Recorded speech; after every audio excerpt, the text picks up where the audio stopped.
Ayu Dewi meriang, batal menonton konser Suga BTS, padahal sudah beli tiket.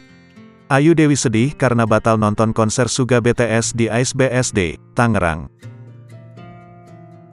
Ayu Dewi mengatakan di Instagramnya, batal nonton konser Suga, padahal dirinya sudah membeli 2 tiket.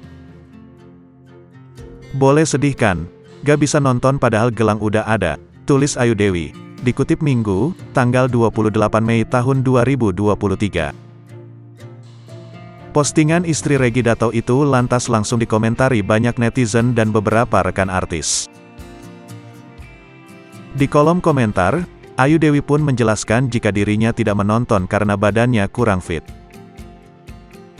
Makasih yang udah nanyain, aku meriang, badannya panas kemarin, jadi nggak bisa nonton, tulis Ayu Dewi.